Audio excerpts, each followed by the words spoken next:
Chers amis, dans cette vidéo, je voulais vous parler de quelque chose d'extrêmement important qui va vous faire réaliser et saisir l'ampleur de la manipulation dont le public fait l'objet. Il y a plus de 10 ans, je m'étais intéressé à un personnage public américain qui, de par ses émissions qui étaient diffusées sur YouTube, posait comme un dénonciateur de ce système et laissait ici et là paraître quelques vérités rares et précieuses. Mais il y avait quelque chose de faux en lui. Premièrement dans sa voix pas naturelle, puis dans sa façon ambiguë de communiquer ses messages et surtout son prétendu âge. Il se disait être beaucoup plus jeune qu'il paraissait. Je me suis alors intéressé au personnage même et me suis mis à rechercher dans son passé. Nous parlons d'il y a plus de 10 ans. Et là, je suis tombé sur une incroyable vérité, maintes et maintes fois confirmée depuis. N'oubliez pas qu'ils disent les vérités pour ceux qui chercheront réellement à savoir.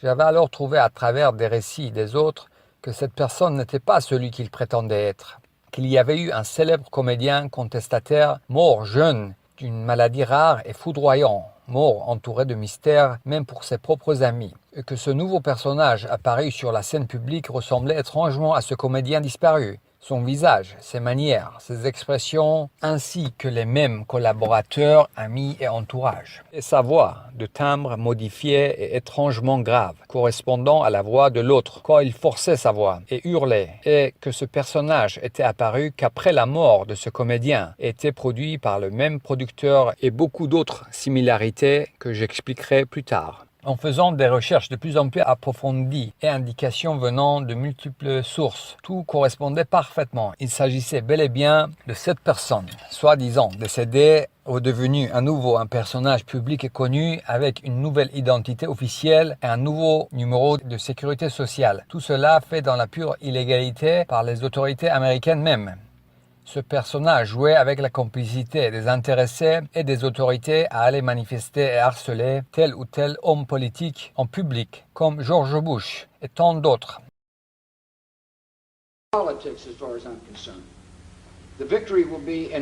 Sur ces images, on va le voir intervenir de façon préparée dans un discours de George Bush. Sir, shouldn't we abolish the Federal Reserve and the CFR? That's the real reality that none of you will talk about and most of you are members. That's what's Il dit quelques destroying this phrases country, Governor. contestataires et puis on vient le Don't you chercher. stand for America, sir? What about the Federal Reserve and the CFR? You people are being lied to. This country's been taken over by Europe, and I'm being drug out. Laugh at it.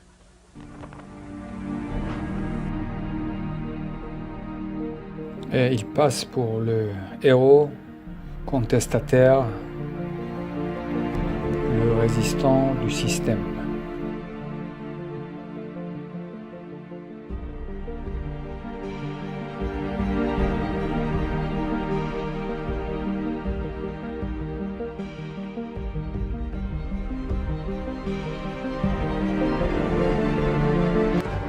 Vous comprenez qu'on ne peut pas fabriquer et vivre publiquement sous une fausse identité et un numéro de sécurité sociale aux États-Unis.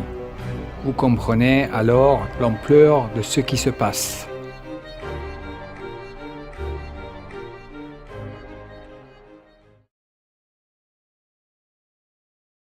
George Bush et tant d'autres avaient étonnamment fait le 25 juillet 2001 des prédictions très détaillées sur les attentats à venir, les attentats du 11 septembre 2001.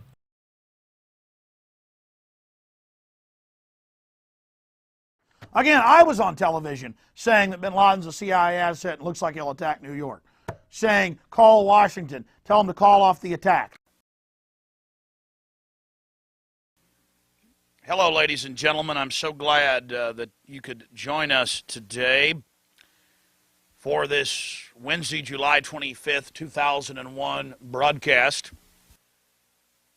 And that we're aware of who the terrorists are if you pull this. This can stop this Hitlerian Reichstag event.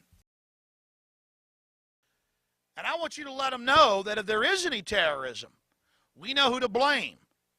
The point is, if any terrorism comes, it's from this government.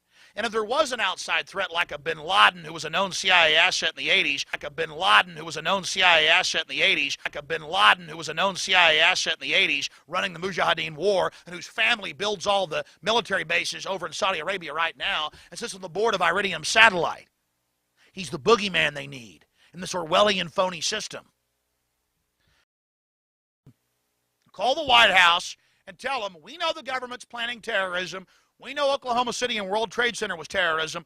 We know the Joint Chiefs of Staff wanted to blow up airliners, Baltimore Sun. If you do it, we're going to blame you because we know who's up to it. Or if you let some terrorist group do it, like the World Trade Center, we know who to blame. And you could save the planet. I'm calling it Operation Expose the Government Terrorist. Chers amis, je pense que vous réalisez bien ce qu'il dit juste avant les attentats du 11 septembre 2001. Ce personnage, invité sur les plus grandes télés américaines et du monde, comme la voix de la contestation, de la vérité et de la résistance et le résistant du système, jouait avec la totale collaboration et la protection du système même qu'il dénonçait, à tromper et se moquer des gens tout en laissant ici et là paraître des vérités. Chers amis, la raison pour laquelle je fais cette vidéo est de vous expliquer à travers la révélation de tels personnages l'existence d'un système que vous n'imaginez pas pour vous faire réaliser l'envergure de la main mise sur la réalité de ce monde avant de vous exposer mon histoire. Il y a beaucoup plus à dire et à montrer sur ce personnage et démontrer qu'il s'agit bien de ce comédien humoriste, une sorte de Coluche des proches américain nommé Bill Hicks, décédé en 1994 et réapparu rajeuni par des liftings et opérations chirurgicaux, dont une chirurgie de la corde vocale, réapparu sous le nom d'Alex Jones.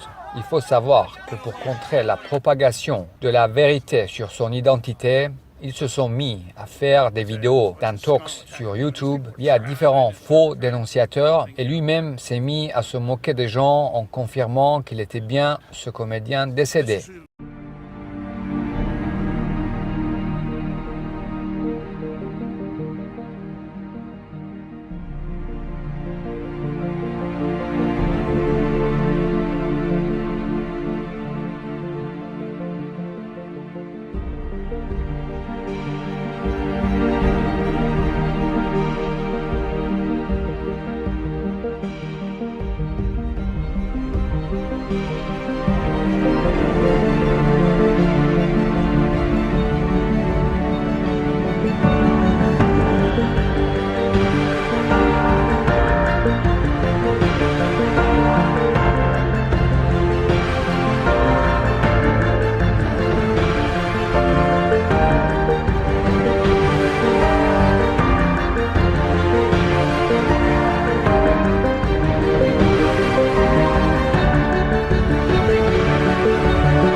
Guest, ladies and gentlemen, for the next 30 minutes or so. Donald, thank you for joining us. Thank you, Alex. Great to be with you. I've got so many questions, but people wanted me to apologize, and we can't do that. People like you and I can't do that so easily. Now, we can do it if we're wrong, Alex. You apologize. I'd apologize if I was wrong. But they were celebrating, and they were celebrating the fall of the World Trade Center. I think that's disgraceful. It is. And that same week you were reporting on that fact, we had two different international football games, soccer games, with the Turkish fans and others during the moment of silence for the dead people in Paris chanting Allah Akbar and booing. So did that not happen too? Well, that happened. And our number one problem is what's going on where they want to blow up our cities and they want to blow up our country. That's our number one problem. But I wrote a very political book years ago in the year 2000, The America We Deserve. And I said in that book that we better be careful with this guy named Osama bin Laden. I mean, I really study this stuff. I really find it very interesting. And even though I'm a businessman, I've always have been involved in politics. I said, We better be careful with Osama bin Laden. There's a guy named Osama bin Laden. Nobody really knew who he was, but he was nasty. He was saying really nasty things about our country and what he wants to do to it. And I wrote in the book, 2000, 2 years before the World Trade Center came down, I talked about Osama bin Laden. You better take him out. I said, he's going to crawl under a rock. You better take him out. And now people are seeing that. They're saying, you know, Trump predicted Osama bin Laden, which actually is true. And then 2 years later, a year and a half later, he knocked down the World Trade Center.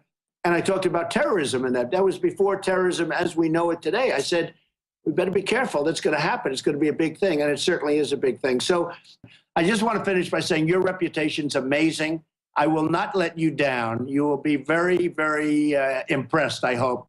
And I think we'll be speaking a lot, but you'll be looking at me in a year or 2 years. Let's give me a little bit of a time to run things. But a year into office, you'll be saying, wow, I remember that interview. He said he was going to do it, and he did a great job. You'll be very proud of our country. Well, I'm impressed. I mean, you're saying you're fully committed. You know, there's no future if we don't take this country back. Donald Trump, I hope you can help uncripple America. Thank you so much, sir. That you will be attacked for coming on, and we know you know that. Thank you. Thank you very much.